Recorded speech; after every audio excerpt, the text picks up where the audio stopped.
అందరికీ నమస్కారం. Welcome to our channel. ఇప్పుడు మనతో పాటు జ్యోతిష్య పండితులు శ్రీ కిరణ్ శర్మ గురుగారు మనతో ఉన్నారు. ఆయనతో మాట్లాడదాం.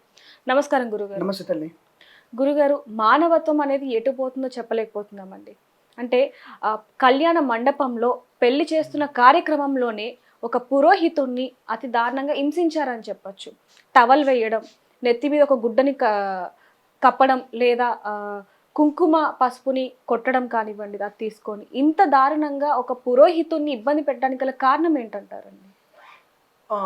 ఒకటేంటంటే ఇక్కడ నేను చాలా ఎవరికి కూడా అసలు నేను కులాల మతాల గురించి ఎక్కువగా నేను దాని గురించి ఎక్కువగా మాట్లాడను. సో రెండవది, నేను ఎవరిని అవమానం చేయను. ఏ కులం వారిని అవమానం చేయను. అది ఏ కులమైనా సరే, ఏ మతం అని అవమానించాను. నా మతాన్ని ఎవరు అవమానించినా తీవ్రమైనటువంటి పరిణామాలతో నేను ధీటుగా ఎదుర్కొంటాను. అది మాటల చేత ఎదుర్కొంటాను, చేతల చేత ఎదుర్కొనేటువంటి ధైర్యం నాకుంది. అదొక విశేషం. రెండవది, నా కులందరికి వచ్చేసరికి నా జాతి అనేది నాకు ఉంటుందిగా. ఇప్పుడు కోడి పిల్లకి కోడిపిట్ట ముద్దు, కాకి పిల్ల ముద్దు. అలాగే నా కుటుంబానికి నేను ఎక్కువ ప్రియారిటీ ఇవ్వాలి. అలాగే నా మతానికి నా కులాన్ని ప్రియారిటీ ఇవ్వాల్సిందే. అది కాదనడానికి ఎవరికి లేదు. ఇది నా నిజమైన హక్కు. నా వ్యక్తుల్ని అవమానించినప్పుడు నేను వాటిని ధీటుగా ఎదిరించే ప్రయత్నం చేయొచ్చు. ఒక మంచి ఆర్టీవీ ఛానల్ ద్వారా 10 మందికి చెప్పేటువంటి ఒక విషయం ఏంటంటే, అమ్మాయి అడిగినట్టుగా బ్రాహ్మణుని హింసించడం అనేది తర్వాత తీసి పక్క పెట్టండి. ఒక రకంగా మీకు తెలుసో తెలియదో, ఇప్పుడు నేను ఊటంకించొద్దు కానీ కొన్ని ఛానల్స్ చెప్పాను. నేను బ్రాహ్మణి శాపం అనేది చాలా ఎఫెక్ట్ ఎక్కువ ఉంటుందండి. మీరంటారు వెంటనే అనుకోవచ్చు, అబ్బా బాపురుడిగా శాపం పెడితే అయిపోద్దా. ఒక సద్బ్రాహ్మణుడు సావాస దోషంతో చెడిపోనివాడు. అసలు బ్రాహ్మణులు ఎందుకు చెడిపోతున్నారు అనేటువంటి విషయం మీరు అడిగితే, సావాస దోషం. ఇప్పుడు మనకి సూత్రం ఏముంది? ఇప్పుడు మీరు ఒక 100 మంది మనిషితో తిరిగినప్పుడు ఏమనిపిస్తుంది మీకు? సరే, ఆడపిల్లలు అందరూ ఉన్నారమ్మా, ఇప్పుడు స్మోక్ చేసే ఆడపిల్లలు ఉన్నారండి. వారితో మీరు పసాలు తిరుగుతున్నప్పుడు మీకేమనిపిస్తుంది? వాళ్ళకు కూడా స్మోక్ చేయాలనిపిస్తుంది. 100 మంది అమ్మాయిలు ఏదైనా పూజ చేస్తున్నారు, ఏదైనా మతం వాళ్ళు వేరే ప్రార్థన చేస్తున్నారు, అక్కడ మీకేమనిపిస్తుంది? మనకు కూడా వ్రతం పూజ చేయాలనిపిస్తుంది. అంటే దాని పేరే సావాస దోషం. అంటే మీరు ఉన్నటువంటి సహవాసము దాన్ని బట్టి ఉంటుంది. ఇక్కడ బ్రాహ్మణుడు చెడిపోవడానికి కారణం అదే. ఇప్పుడు అందరికీ జోకు చెప్పుకుంటారు, కోళ్ళ రేట్లు పెరిగిపోయినాయి బాపడు తినడం వల్ల, కోమట్టు తినడం వల్ల పెరిగిపోయిందని చెప్పేసి కామెంట్ చేస్తూ ఉంటారు. ఇది కేవలం సావాస దోషం వల్ల వచ్చింది. అది వాడు స్వతహాగా బ్రాహ్మణుడికి తినాలన్న ఇచ్చుకత ఉండదు, ఎప్పుడూ ఉండదు. ఈ సావాస దోషం వల్ల కొంచెం నాశనం అయిపోయి ఇప్పుడు 30% బ్రాహ్మణులు నాశనం అయిపోయారు. చెప్తున్నాను కదా, నో డౌట్ అబౌట్ ఇట్. కానీ మిగిలిన 70% ఇంకా నిక్కచ్చిగా ఉన్నారు. వేద పండితులు చాలామంది నిక్కచ్చిగా ఉన్నారు. 100కి 95% నిక్కచ్చి వేద పండితులు, 5% వాళ్ళు కూడా చెడిపోయారు. అది కూడా సావాస దోషంతోనే. అయితే ఇక్కడ నేను వచ్చేటువంటి విషయం ఏంటంటే, చెప్పొచ్చే విషయం ఏంటంటే, అమ్మాయి అనే ప్రశ్న, కాకినాడలో మనకి యూకోట అనేటువంటి ప్రాంతంలో సూర్యనారాయణమూర్తి గారు అనేటువంటి ఘోర అవమానాన్ని నేను ఆ టీవీ సంబంధమైనటువంటి ఛానల్ ద్వారా తీవ్రంగా ఖండిస్తున్నాను. ముఖ్యంగా నేను, ఎందుకంటే మాకు కూడా మానసిక క్షోభ కలుగుతుంది. ఇప్పుడు రేపు అతనికి అయింది, ఎల్లుండి నాకు అవ్వచ్చు, ఖచ్చితంగా అవ్వచ్చు. ఎటువంటి నికృష్ట పని చేశారని తెలుస్తుందా కనీసం? అక్కడ కొంతనేమో ఆ యొక్క అటువంటి దౌర్భాగ్యంగా చేసినటువంటి ఆ పిల్లల యొక్క తల్లిగారు ఎవరో, మరి ఆ పిల్ల దండితో చూసాం మేము, ఎక్స్లో పోస్ట్ చేశారు, దాన్ని చూసాం. కొంతవరకు ఆవిడకి మేము థ్యాంక్స్ చెప్తున్నాం, మేము నిజంగా ధన్యవాదాలు ఆవిడకి. కానీ ఆ నికృష్టపు బుద్ధి ఎవరికైతే వచ్చిందో, ఒకసారి పర్లేదు ఆకతాయి పని చిన్నోడు అనుకోవచ్చు, కానీ సంచులు వేయడం, తర్వాత పశువులు పోయడం, ఎరా అతను మీకు ఏమైనా బాగుమరిదా, మీ అక్క మొగడలు అయితే ఉన్నా, అదే హోళా ఎందుకు వేస్తున్నారు మీరు? అసలు బ్రాహ్మణి మీద మీకేంటి అసలు నాకు అర్థం కాలే. ఇప్పటికే నానా మంది వ్యక్తులు కూడా, దేనికి పనికిరాని వ్యక్తులు కూడా బ్రాహ్మణుల మీద పడేడుస్తున్నారు. అవునండి. ఇప్పుడు మీ ఇంట్లో పూజ చేస్తాను, ఒక నవగ్రహాల పూజ చేస్తాను నేను. నవగ్రహాలు పూజ చేసినప్పుడు సూర్యాయన చంద్రాయన నవగ్రహాలు పూజ చేసిన తర్వాత ఆ ధ్యానం తీసుకొని పోవాలి మేము. ఎంత పాప అంటే, మీరు ఎంత పాపాన్ని ముట్టుకుంటే, యజమానస్య పాప కర్మ పీడా పరిహారార్థం, యజమాని సంకల్ప సిద్ధ్యర్థం, యజమాని ఉత్తమ స్థాయి యోగ్యత పరిర్థం అని చెప్పి మీ పాపాన్ని అంతా కూడా మేము తీసుకొని ఆ నవగ్రహాలు తీసుకొని పోతాం. తీసుకొని పోయిన తర్వాత ఏం చేస్తాం మేము కూడా, ఆ ధాన్యం మేము కూడా ఇంత పప్పు ఎక్కువ వండుకుంటాం మేము కూడా, కాదనట్లే. అంటే మీరు ఇచ్చినటువంటి సొమ్ముతో మీ పాపాన్ని తీసుకొని మేము స్వీకరించి ధనానికి కక్కుర్తిపడి మేము చేస్తున్నాం. కానీ తర్వాత ఏం చేస్తాం మేము కూర్చొని జపం చేసుకుంటాం, పొద్దున్న అభిషేకం చేసుకుంటాం, గాయత్రి ఉపాసన చేస్తాం. తద్వారా మీ నుంచి మాకు సంక్రమించినటువంటి పాపం అంతా కూడా నివృత్తి కలుగుతుంది. దాని నిమిత్తంగా మేము 10 రూపాయలు, 100 రూపాయలు, 1000, 10,000, ₹1,00,000 తీసుకుంటాం. మా వృత్తి అది. నేను ఇక్కడ ఏంటి, యజనం, యాజనం, దానం. ఈ బ్రాహ్మణుడు అనేవాడు, పురోహితుడు అనేవాడు ముఖ్యంగా దానం ఇవ్వచ్చు, దానం స్వీకరించవచ్చు, అడుక్కోవచ్చు కూడా, భిక్షాటన కూడా చేసుకోవచ్చు. అది ధర్మశాస్త్రం చెప్తోంది. నిన్ను నొప్పించినప్పుడు, నీ ఇంట్లోకి వచ్చి నొప్పించినప్పుడు, నీ ఇంట్లో దొంగతనం చేసినప్పుడు అప్పుడు ఎవరైనా తప్పుపడాలి తప్ప ఇలా ఒక వేద పండితుడిని, ఒక పురోహితుడిని తీసుకొచ్చి మీరు అవమానం చేసి అనేది ఆ ఇంటికి మంచి కలగదు. ఇక్కడ మేమనేదంటే పోలీసు వాళ్ళు వచ్చేసి వాళ్ళు శిక్షించాలి, కోర్టు వాళ్ళకి తప్పు చేయించిన వాళ్ళకి శిక్ష వేయాలి. మాకు వాటి మీద ఎటువంటి నమ్మకాలు కానీ అటువైపు వెళ్ళం మేము. భగవంతుడు మాకున్నది భగవంతుడు. ఆ భగవంతుడు వారికి ఎటువంటి శిక్ష విధాలో తప్పకుండా శిక్ష వేస్తాడు. ఆ బ్రాహ్మణ శాపం వదిలిపెట్టదు. అతను పడిన మానసిక క్షోభ ఏమాత్రం కూడా మైనస్ కాదు. పూర్తిగా అవతల వ్యక్తులకి ఎక్కడో దగ్గర భగవంతుడి యొక్క కృప లేకుండా ఉంటుంది. భగవంతుడు వారికి తప్పకుండా అటువంటి ఇబ్బందికరమైనటువంటిదో లేదా తగిన శిక్ష వేసిన మాత్రం ఖాయం. ఎటువంటి ఇబ్బంది లేదు. మేము సూర్యనారాయణమూర్తి గారికి పూర్తిగా అతనికి మద్దతుగా ఉన్నాం. మా జాతిని, బ్రాహ్మణ జాతిని ఎవరైతే అవమానంగా చూస్తారో వారందరికీ కూడా హెచ్చరికగా చెప్తున్నాం. ఇక ఇటువంటి జరిగినప్పుడు మాత్రం ఉపేక్షించే ప్రయత్నం చేయకండి. బ్రాహ్మణులందరూ కూడా ఒకే తాటి వినండి. ప్రతి కులంలో వాళ్ళు ఒక తాటి మీద ఉన్నారు. మనము కూడా ఒకే తాటి మీద ఉండాలి. బ్రాహ్మణానం అనేకత్వం అనేది మనకే ఉంది. మనం ఒక్కళ్ళం సరిగ్గా ఉండం. ఐకమత్యంగా ఉంటే ఇప్పటికీ దేశంలో మనం 13% ఉన్నాం. దేశం మొత్తంలో మన జనాభా 13%. గుర్తుపెట్టుకోండి. కాబట్టి మనం ధైర్యంగా ఉండి చాణక్యనితో ఉండాలి. మనం కూడా ఎక్కడ ఎవరిని ఎలా మెడలు వంచాలి ధైర్యం ఉంటే మనం కూడా కర్రసాము చేసేటువంటి పరిస్థితి రావాలి తప్ప అంటే అడుగులకి మడుగులొక్కేటువంటి ప్రయత్నం చేయకూడదు. బట్ ఈ అమ్మాయి దానికి పూర్తిగా నేను ఖండిస్తూ ఆ విషయాన్ని ఎట్టి పరిస్థితులు యాక్సెప్ట్ ప్రయత్నం లేదు. అలానే ఎవరికి కాంప్లైంట్ ఇచ్చారో మాకు తెలియదు, కానీ భగవంతుడు అనేవాడు ఉంటాడు. తప్పక శిక్ష అనుభవించక తప్పదు. తగిన శిక్ష గ్యారంటీగా ఉంటుంది.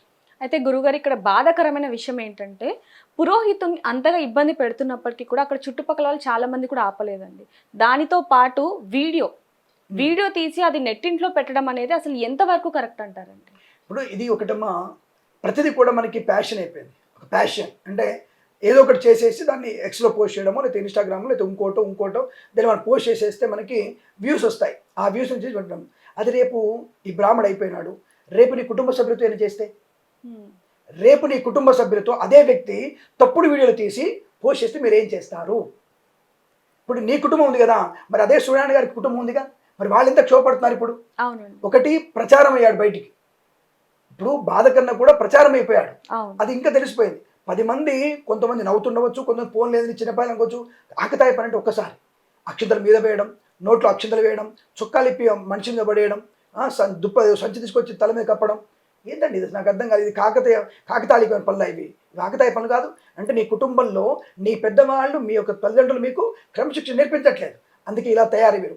అదే రేపు మీ పిల్లగాడే రేపు వాళ్ళ యొక్క వ్యక్తిగత విషయాల్ని బయట ఎక్స్లో పోస్ట్ చేస్తే మీరు ఏం చేస్తారు? ఇది తెలుసుకోవాలి తల్లిదండ్రులు ఫస్ట్ మీరు. కాబట్టి మీరు ఆపరా, బుద్ధి చెప్తారా విషయం పక్కకు పెడితే ఇది అనవసరంగా మీకు ప్రమాదం కలిగే అవకాశం. అంటే మీరు కూర్చున్న కొమ్మని మీరు నరుక్కునేటువంటి చందానం ఉండబోతుంది.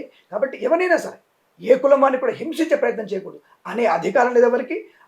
అనిపించుకునేటువంటి యోగ్యత కూడా మనం దిగదారుద్దన్న విషయాన్ని చెప్పదలుచుకున్నాను. ఇదంతా కూడా అమ్మ ఒకటి సినిమాల ప్రభావం. ఇప్పుడు ఆ మధ్య డైరెక్ట్ చెప్తాను, భయపడాల్సిన అవసరం లేదు. బ్రహ్మానందం గారు జూనియర్ ఎన్టీఆర్ సినిమాలో జోక్, బార్లోకి వెళ్ళి పిలకలు పెట్టుకొని నామాలు పెట్టుకొని దోతుల మీద వెళ్ళి బార్లో కూర్చుంటే జూనియర్ ఎన్టీఆర్ వచ్చేసి గురుగారు ఇక్కడ కూర్చున్నారు ఏంటి? కామెడీ దాన్ని. సురాపానం ఇటు స్వర్గంలో సురాపానం, బార్లో బీరు, ఇదా డైలాగ్ మీరు చెప్పేది? అంటే ఇటువంటి వాటి వల్ల ఎక్కడ దిగిపోతున్నాం? 2 కారణాలు ఇక్కడ కూడా. ఒకటి, బ్రాహ్మణులు చేసినటువంటి అటువంటి చర్యల వల్ల వాళ్ళు సినిమా తీశారు.